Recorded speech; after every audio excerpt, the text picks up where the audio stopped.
It's good to see you this morning. If you're visiting with us, my name is John Spolino. I'm one of the pastors here. And today we're going to be opening up to the book of Esther. So go ahead and get your Bibles, open up to the Old Testament, the book of Esther. It's right after the book of Nehemiah. So if you find Nehemiah, it's the one right after that, the book of Esther.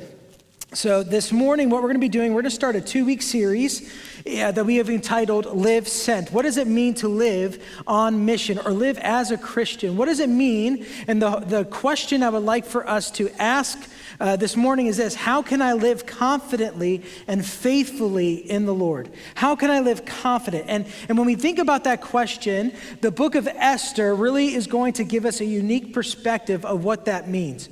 Now, next week, we're going to be covering the book of Jonah. And the reason why we're looking at these two books is because our discipleship groups just finished that this past semester, about the past 14 weeks or so. They walked through, we had 150 men and women walk through the books of Jonah and the books of Esther, including our students also walked through those books on Wednesday nights. And by the way, just as an encouragement for you to be involved, next semester, we're going to be doing John chapter 1 through chapter 11 next semester in our D groups. But I heard from a family that said this past semester, every Wednesday night they would come home, they have some students in our ministry, and they would talk about all the different things they were learning in their D groups for the mom and the dad, and then in the students in their D groups. And so it gave families an opportunity to discuss the scriptures and discuss what they were learning, which I thought was pretty neat. And so we're going to be in the book of Esther this morning. And here's the deal. I have 28 minutes to go through 10 chapters in the book of Esther. Whoo, boy, it's going to be fun, all right? It's going to be great. But here's what I want us to do as we jump in. If you would stand with me now, we're going to read in honor of God's word that famous section in Esther, and then we will jump into this book. And they told Mordecai what Esther had said. Then Mordecai told them to reply to Esther, "Do not think to yourself that the king's palace you will escape any more than all the other Jews. For if you keep silent at this time, relief and deliverance will rise from the Jews from another place. But you and your father's house will perish. And who knows whether you have not come to the kingdom for such a time as this." This is the word of the Lord. Amen. You may be seated. First thing I want us to understand is this. This is not a kid's story. If you were to go to a kid's book, like the Jesus Storybook Bible or some of these other books, all right, they never start in chapter 1 or chapter 2 of the book of Esther. They start in chapter 3. And here's why. Chapters 1 and 2 are not kid-friendly. Either it would kind of be inappropriate to kind of share some of the themes that we find in chapter 1 and 2 with kids, or if they try to discuss it at a kid's level, they could really not get at how difficult and how terrible the situation was for Esther and for Mordecai. But for us in this room this morning, we're going to walk through chapters 1 and chapters 2 real quickly because it's so important for us to understand the situation that's going on here for Esther and Mordecai, to really understand the mess that they find themselves in and the problem that is going on. This story is disturbing on several levels. For example, in chapters 1, we see this lavished king. King Ahasuerus, we're going to call him King Xerxes because it's way easier to pronounce, okay, the Greek, way easier. So King Xerxes is having this lavish party, and he invited people to come in, and all of his officials are there, and he's wining and dining them. He has gold plates and gold cups, and he's brought all the good couches and all the linens. He's got marble pillars, and for 7 days they party. And he tells them one rule, and you know what the rule is? There are no rules, okay? He says there's no compulsion. In chapter 1, you drink as much as you want, you do as much as you want, you can do whatever you want. No one is going to tell you no. And so this is where we pick up in chapter 1, verse 10. On the 7th day, when the heart of the king was merry with wine, he commanded Mehuman, Biztha, Harbona, Bigtha, Abagtha, Zethar, and Carcass. By the way, baby names tend to come back around, so who knows? These might be popular one day. I don't know. The 7 eunuchs who served in the presence of King Xerxes to bring Queen Vashti before the king with her royal crown in order to show the peoples and the princess her beauty, for she was lovely to look at. Let's stop right there. Here's what's happening. For 7 days, these people are partying, okay? These officials, these men are partying with the king. They're drinking a lot, and he has this idea on the 7th day. You know what I want to do? I want to bring my queen in here. Not so that she can enjoy the festivities with us, but I want all these men, these princes, to look at her because she's lovely to look at. AKA, Hebrew sometimes writes things so they don't have to be crass, okay? Here's what he's actually meaning. This is what the text means. I want all these men to lust after my wife so that I as the king can say, look, don't touch, that's my property, she is mine. That's what is being indicated here in the text. It's disgusting, it's awful. So it's no wonder then in verse 12, Queen Vashti refused to come to the king's command. Way to go, Queen Vashti. But here's the problem, the king was enraged and his anger burned within him. And it actually gets worse. His officials hear that the queen has said no to the king. And you know what they tell the king in verse 17? This is going to create problems for me when I get home. Verse 17 tells us they were afraid that the wives were going to start not listening to their husbands because Queen Vashti said no to the king. And so what does the king do? In his embarrassment, in his rage, he banishes Queen Vashti and says, you can never be in my presence ever again. Why is this important for our study this morning? All people are at the mercy of King Xerxes. Not even being the queen will keep you from the consequences if he decides to turn on you. Imagine being in a situation where you actually have no freedom and no choice. See, you and I, we have the ability, if we don't like a situation or if we don't like something, we can change it. Normally, even if we don't like the area we live, we can just get up and move. Esther and Mordecai are finding themselves in a situation where they cannot do that. They can't speak up. They can't just get up and move. They cannot do anything. They are operating in a place where they have little to no freedom. And it gets worse. In chapter 2, some scholars suggest there's about a 4-year period in between chapter 1 and chapter 2. Likely, he has experienced several failed war campaigns and he's depressed. And the king at the time, he's depressed, he's upset. He says, you know what I really wish I had at this moment? My queen. You remember the one that I banished because I was angry at her? I wish I had her to comfort me. But he doesn't have her because he's banished her. So his officials give him another idea, which is even worse. Look at chapter 2, verse 3. Let the king appoint officers in all the provinces of his kingdom to gather all the beautiful young virgins to the harem in Susa, the citadel, under custody of Haggai, the king's eunuch who's in charge of the women. Let their cosmetics be given them, and let the young woman who pleases the king be queen instead of Vashti. This pleased the king, and he did so. So here it is, folks. This is the meet cute for Esther and King Xerxes.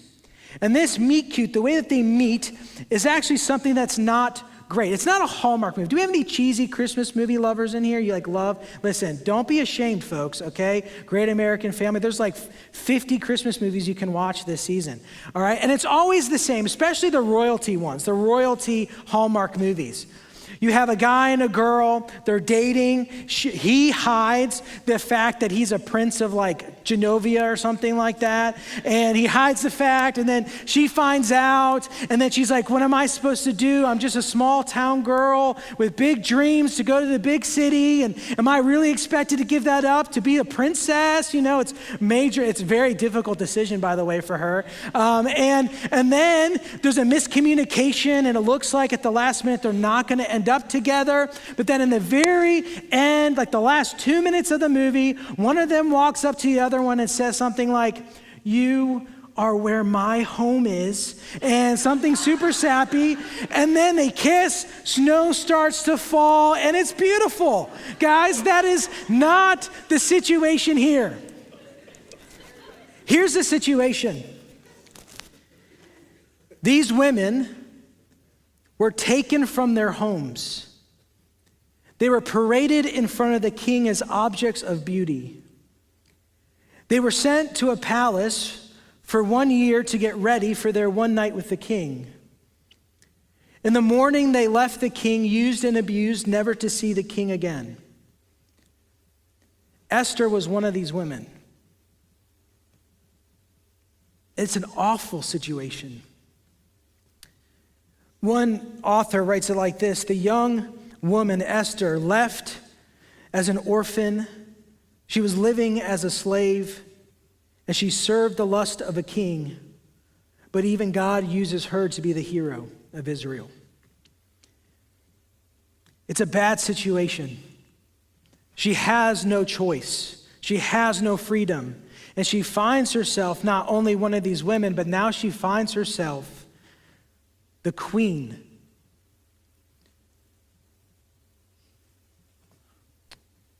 Her uncle, Mordecai, is worried about her, so he spends every day at the palace gates, hoping to hear something about her or have some communication with her. And one day, at the end of chapter 2, he overhears two officials trying to come up with an assassination attempt. So he tells Esther, Esther tells the king, the assassination attempt is foiled, but the king forgets all about Mordecai and all about this situation, and we move on to chapter 3, where things start to get interesting and where most of your kids' stories pick up. We have an evil man named Haman.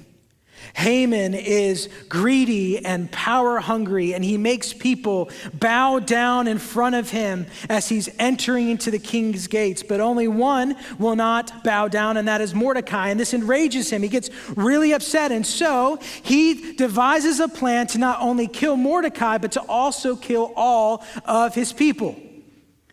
And so he goes to the king. The king says, what do you want? And he says, I want, and he kind of fabricates this story, and he says, you need to kill all the Jews, particularly Mordecai. The king says, sounds like a good idea. So he signs an edict, and Haman leaves going home very happy.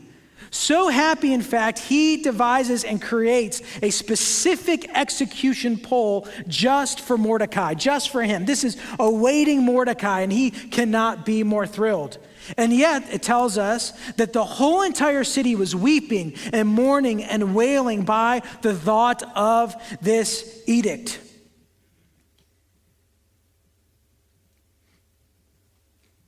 But I love how God works in different stories, because here's where you're going to start to see God's hand start to move. If you need to know anything from the book of Esther, it's this. By the way, God's name is never mentioned in the book of Esther, not even once. But what you need to know is that when you don't see or when you don't hear God's name, you see God's moving all the time. You see his hand moving and creating and crafting and orchestrating. And this is what we're about to see. So here's what happens. They hear of this, and Mordecai goes to Esther through a third party and says, you need to do something about this. And here's Esther's response to Mordecai. Pick up in chapter 4, verse 10.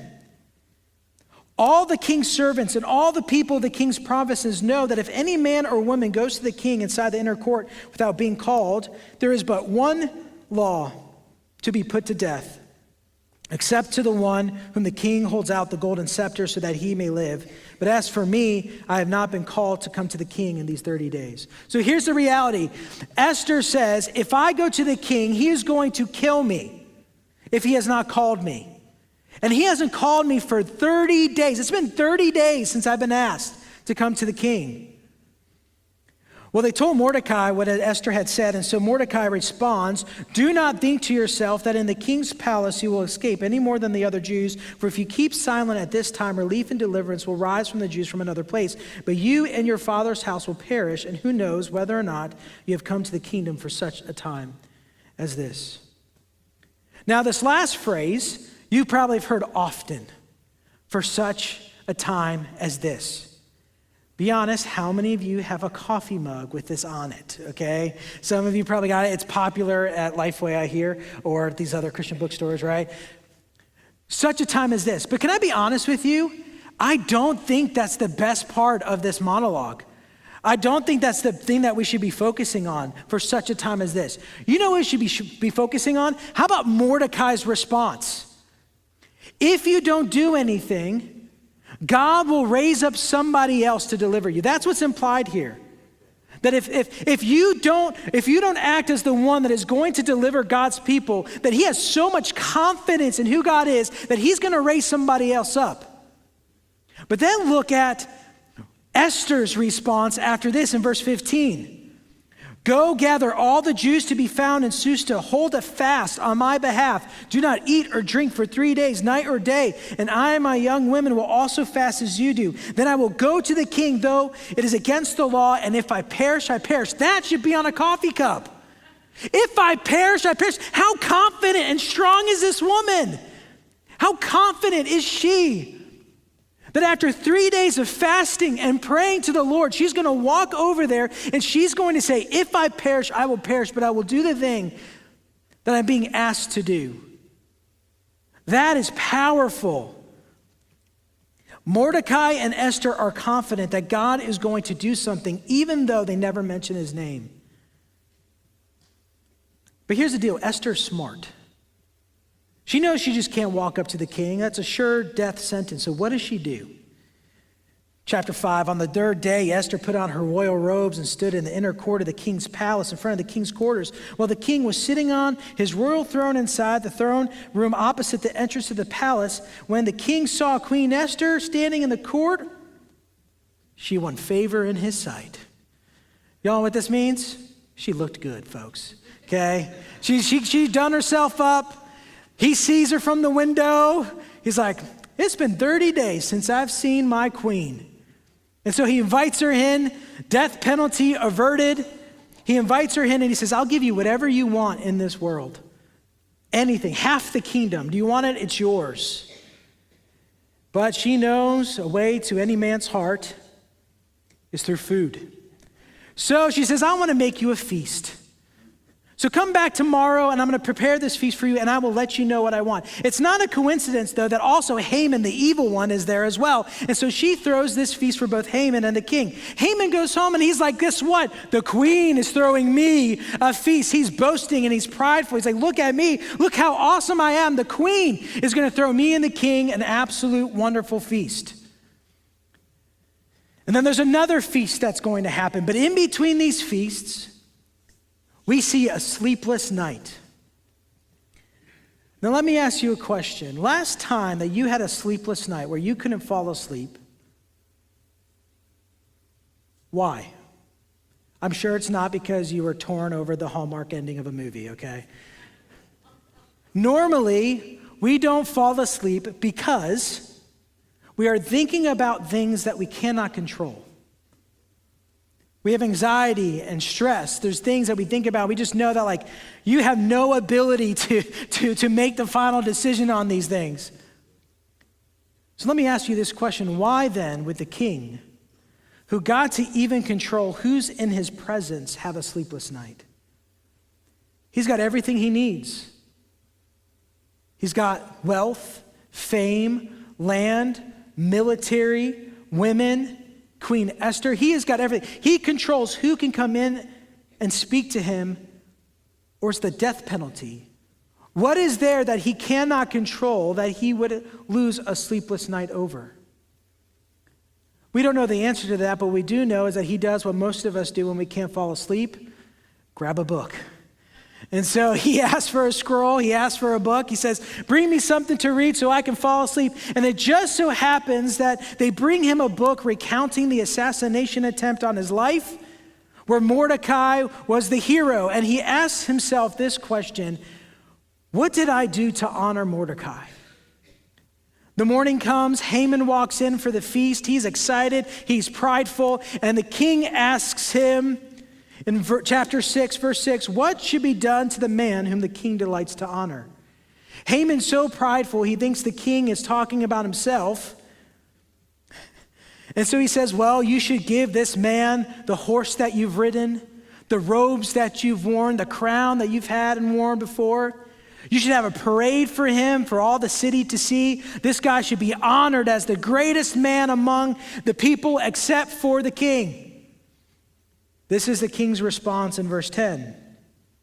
Well, hurry, take the robes and the horse, as you have said, and do so to Mordecai the Jew, who sits at the king's gate. Leave out nothing that you have mentioned. Imagine for a moment you are Haman and your enemy is the one that is being exalted by this king. Now you know that you're in massive trouble. And here's what happens. Esther steps in the next couple of chapters and verses and says, you want to exalt Mordecai, that's great, but he is actually destined to be executed along with myself and all of his people because of this man Haman.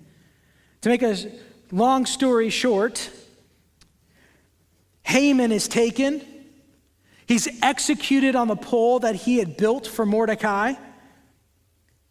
A new edict goes out that the Jews are able to defend themselves on the day that was going to be their execution. By the way, the text tells us they killed 75,000. That's crazy. His family, Haman's family, is executed. And in the very end, in chapter 10, we find out that Mordecai is exalted to second in command in this empire. And the last sentence is the most important for me, and he brings peace to the land. So let me ask the question, what does this story of Esther teach us about living confidently and faithfully in the Lord? Well, first thing it's this, that God is always working. It's not a coincidence that Esther is placed in the king's presence. It's not a coincidence that Mordecai overhears this assassination attempt. It's not a coincidence that Haman is invited into the same feast with the king that Esther prepares.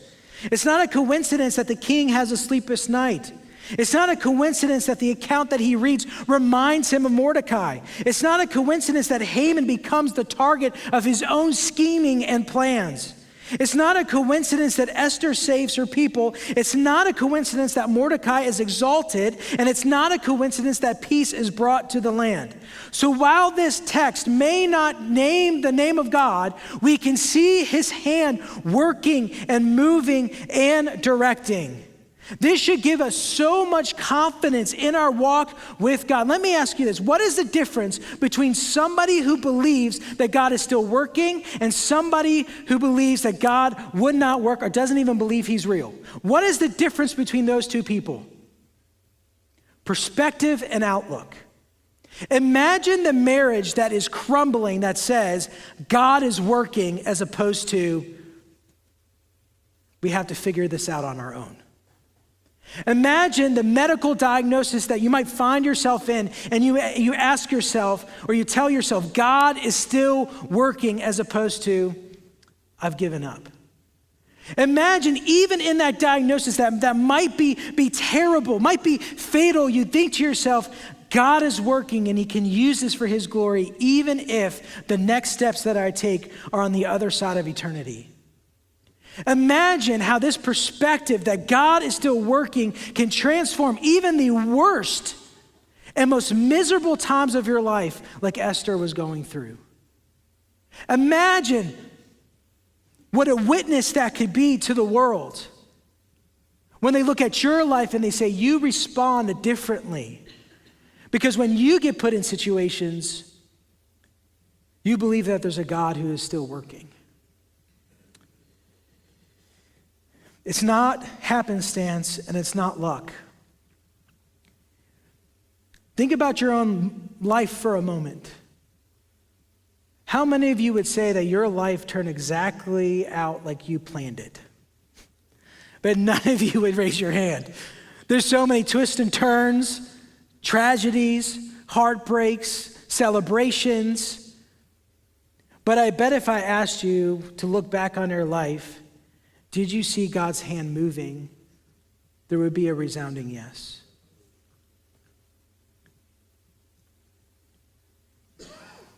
Let's look at the second thing we can learn here, and that's to live with urgency. Live with urgency.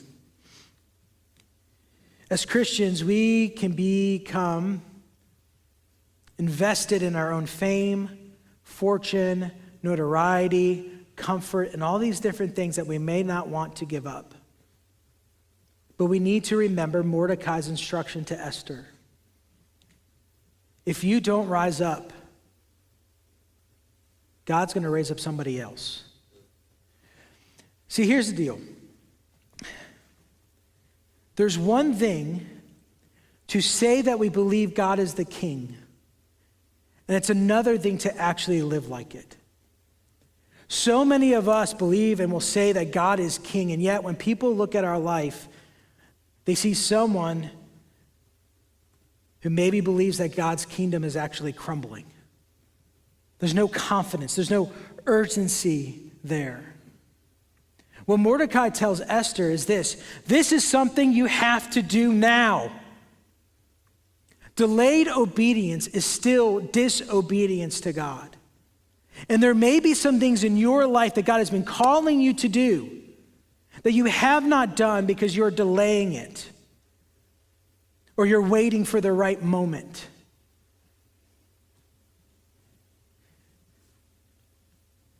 What I find is that when we delay our obedience to God, our trust in Him begins to wane.